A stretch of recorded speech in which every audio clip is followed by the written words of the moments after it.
working on our onion jam, because if we want that to cook, it's going to take the longest. So Dee's going to walk us through how to make the onion jam. She's going to start with a tablespoon of oil and a tablespoon of butter. So I'm going to go over here and put my stove on.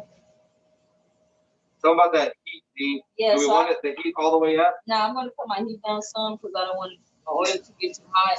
That's right. Yeah, I don't want it to get too hot at all. So I'm going to put a tablespoon. I'm going to come right behind you. Then the oil get hot. I'm going to throw a tablespoon of butter in there. Now, does anybody want to guess why we're putting butter and oil in the pan? Because we're excessive? Maybe, a little bit. I mean, we are cooking with a guy named A Billion, so we have to be a little excessive. Because oil has a higher point than butter does. So if we're just using butter, we have to worry about the heat getting too hot. So by mixing oil and butter, it actually increases the flame point or the flash point of the butter. So she's going to go ahead. Our butter's almost melted. She's going to go ahead and throw in the onions.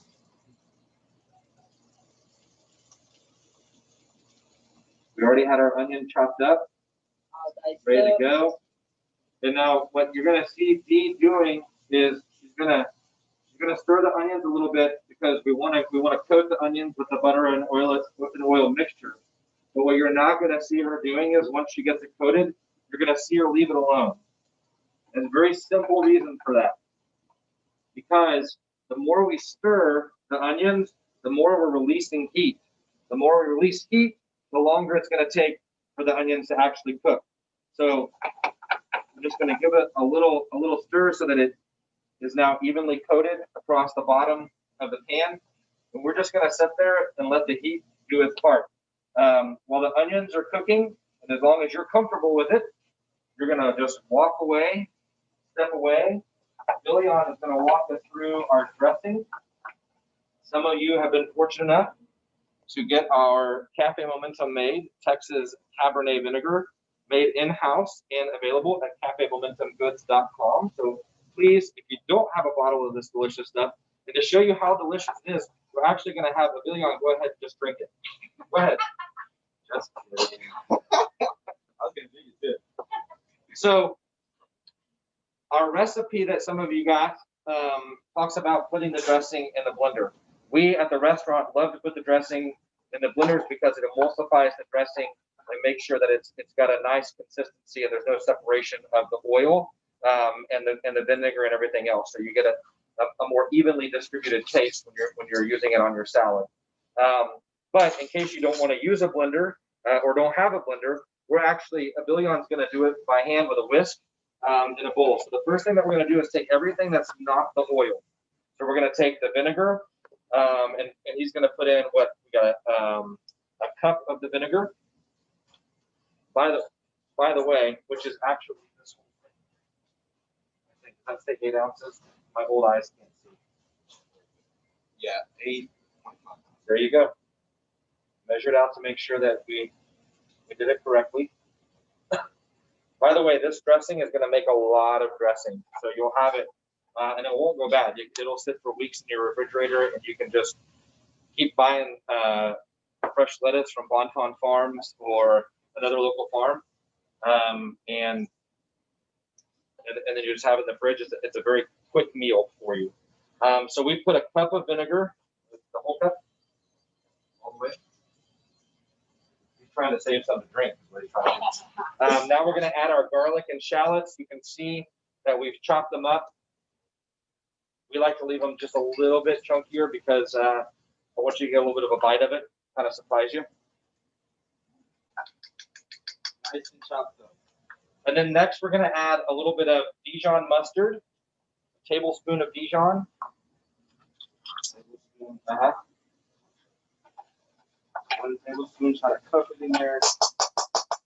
Slide it right in there. And the nice thing about the Dijon, and we're going to add a tablespoon of honey as well. The nice thing about the Dijon and the honey is not only are they adding flavor, but they're going to actually help the dish emulsify. Because of their viscosity, once we begin to add the oil while whisking, There you go.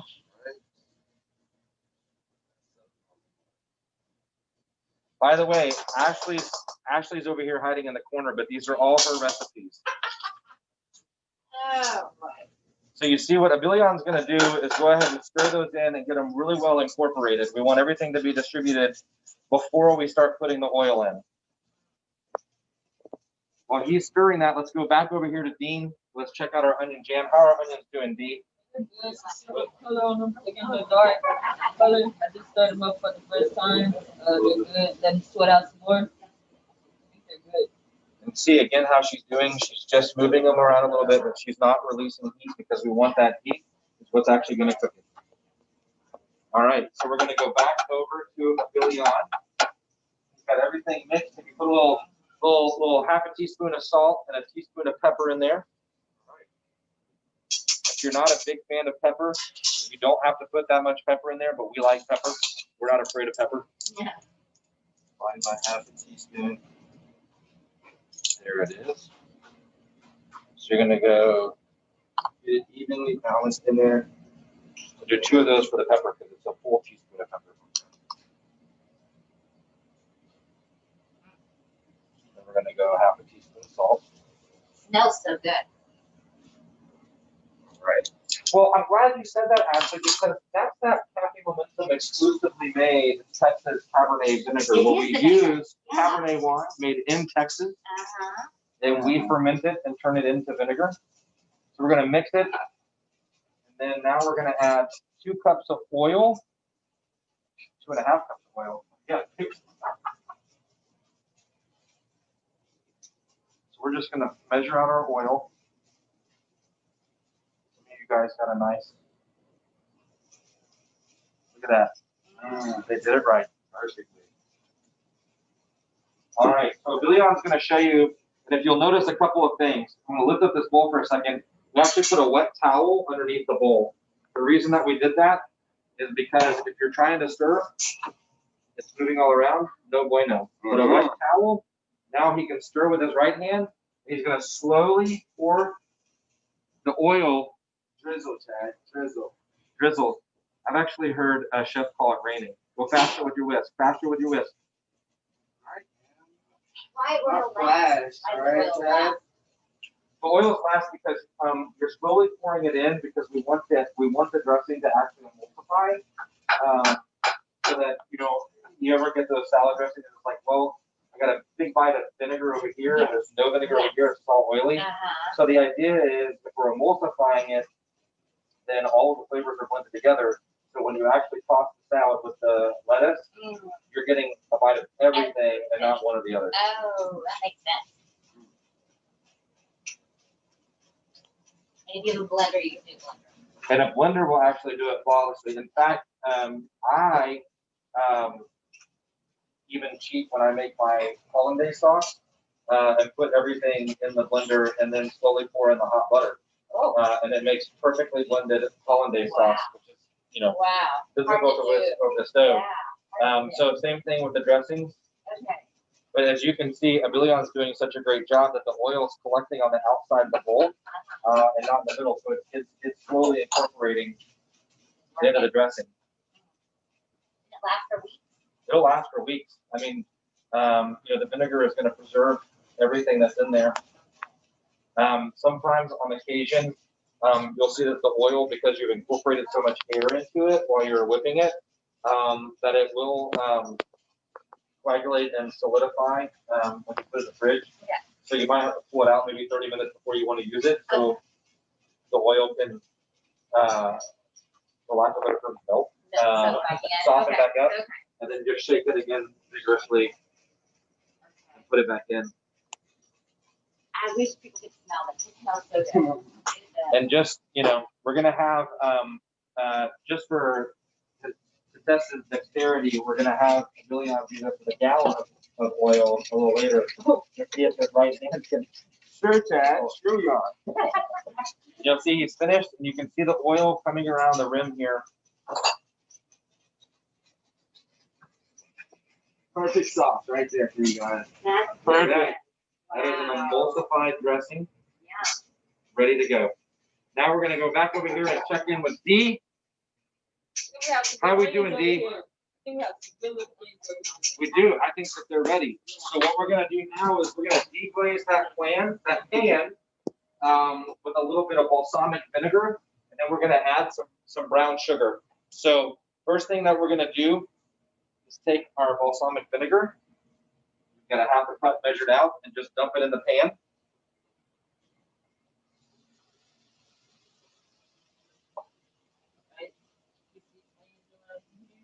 The next thing we're going to do, once that kind of comes to a boil and you can see it already bubbling up, now we're going to add a half a cup of brown sugar. If you notice, it's equal parts vinegar and brown sugar, almost like how you would make a simple syrup for if you're making lemonade or lemonade with perhaps something more adultish in it, some type of cocktail. So what we're going to do is, but as a typical simple syrup, you would use white sugar. We'd use brown sugar because we want that nice kind of caramelly flavor. So we're just going to let that sit and cook. We're just going to let that sit and cook. We want, you can see now that it's really liquidy. We're going to let that cook for a minute so that the sugar and the vinegar mix well together, and it'll be kind of almost syrupy and glazy. So it'll be like a jam. And that shouldn't take but a few minutes. At this point, we can turn our heat back up because we're not worried about burning our onions. You mentioned that earlier.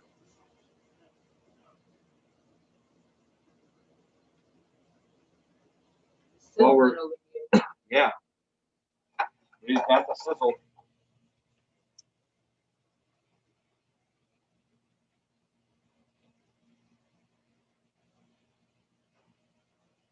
You guys can hear it at home.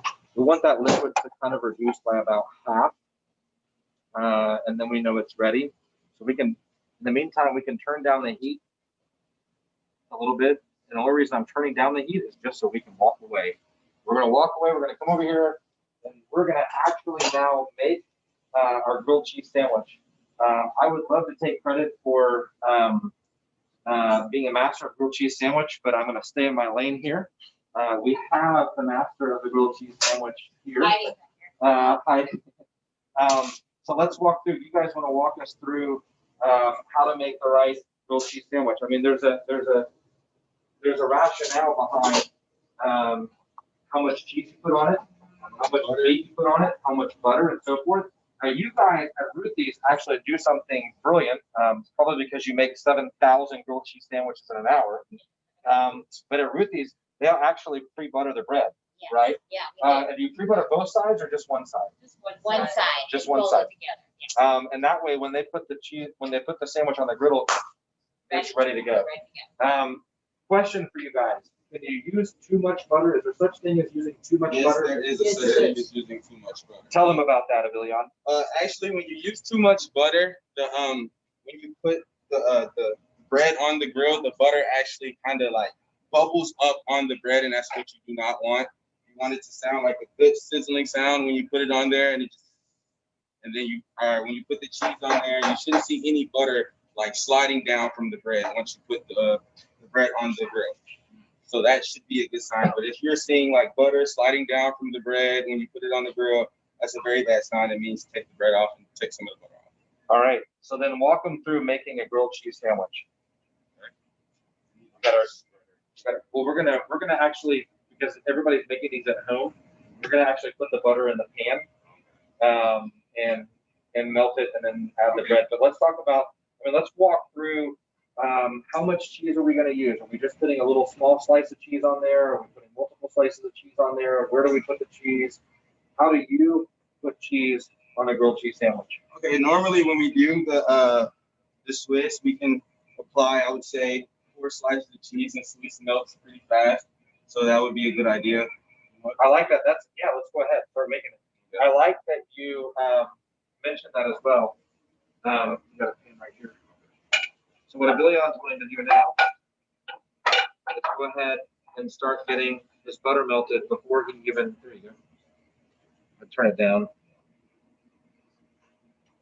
That's something good, I think, to take note is we're turning the flame down to about a medium heat because we can always turn the heat up, but we can't turn it down.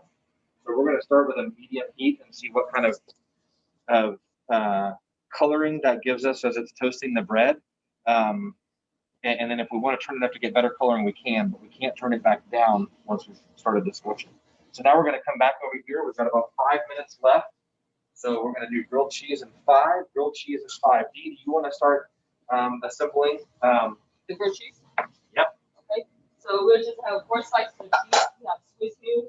We'll just live like this, such. So we'll just pretend this is what I grill here.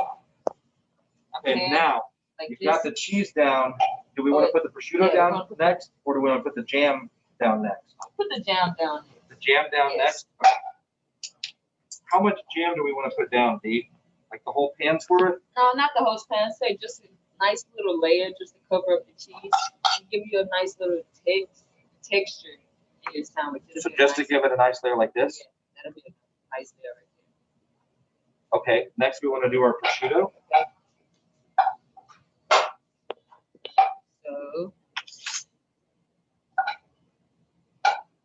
you need to lay it out 2 ways. You can lay it out this way. So I would go this way. You do want to let the meat hang over the edge of the bread? Over your bread. It's a good look. It just I agree. pretty. It makes it look yummier. Yeah. Okay, see how you got 2 slices down. Yeah, I have 2 down, so I probably would end up with 3, 4 slices of a sandwich. Yeah, let's go 4. Yeah, I say I'm a 4. meat-loving guy. Yeah, it's gonna make it fall off. So you just hang it down there. Yeah, that's Yeah. That's pretty Yes, good. you already got your belly, Tad. Oh, Good really? one, My COVID-19? Then we're just going to pop the bread back on top, like so. Do we do anything else before we put it on the No. butter? Okay, so we've got our pan over here. I'll grab it. We've got our pan over here. So Billy, you put about 2 tablespoons of butter in there. Just a nice little thin coat.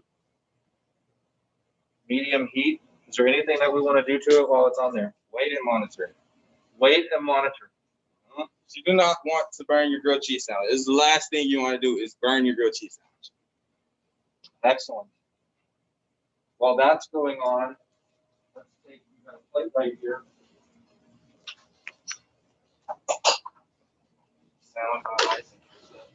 We want to go ahead and toss a little bit of the salad. We get goat's milk from Bonton Farms and make our own chev for goat cheese. So we've got some goat cheese, pecans, and some sliced radish. I just love the tanginess of radish. So we're just going to take drizzle, and this is all a personal choice as to how wet or dry you like your salad. Got the salad right here. Just going to toss. You can use tongs. I like to use my hands personally because I think that you can get a nice soft, you don't bruise the lettuce quite as much. Put our salad on our plate. Perfection, Tad. Perfection. Do it right or do it twice. A little bit of that. A little bit of that. A little bit of goat cheese. Put your wrist in it, Tad. Toasted pecans. A little goat cheese right here. Good. Oh, man. Good. Delicious. Okay, let's go back over here. Final presentation. Dee has flipped the grilled cheese sandwich. Look at, she's got a nice brown coloring on her grilled cheese, but it's not overly burnt. So I'm gonna flip it over right now. Go to the Look other at side. that. We're looking for Boom. That's the color you'll be looking for right there. the nice Nice golden brown. brown. See, when you start pulling the bread off, the cheese has melted, so it's sticking to the bread, but it's not overly running down the sides. It's not hanging down. You just see your meat hanging down right there, giving it a nice brown And it looks with the crispy. pan. It Yeah, doesn't look soggy. giving it crispy, not soggy at all. I see the cheese melting right there with the bread, so it's giving it brown. You see, it's coming along. It's melting really well. Melting really well with the bread. So we're just gonna let it sit here a little bit more. Let the other side get colored. Get that nice golden brown on the other side. Yeah, I think we should. When it's ready, let's cut it open. Yeah.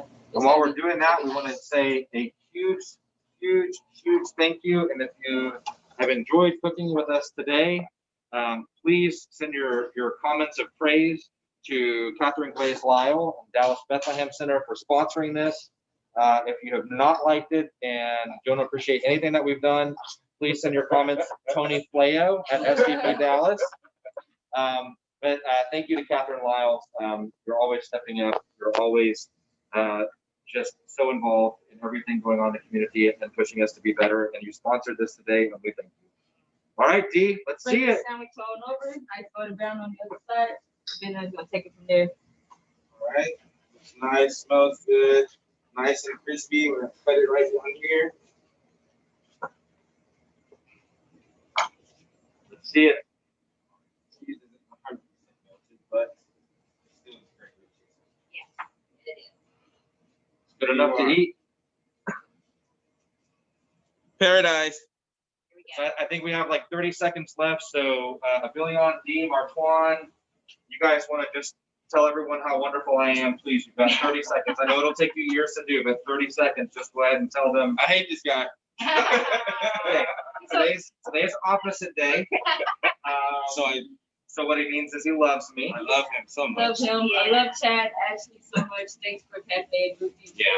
I love this place. This is like a second home to me. Thanks for a great show. Thank you guys for watching and tuning in. Thank you, everybody. Next time. Make sure you eat all your food too, all right? Yeah.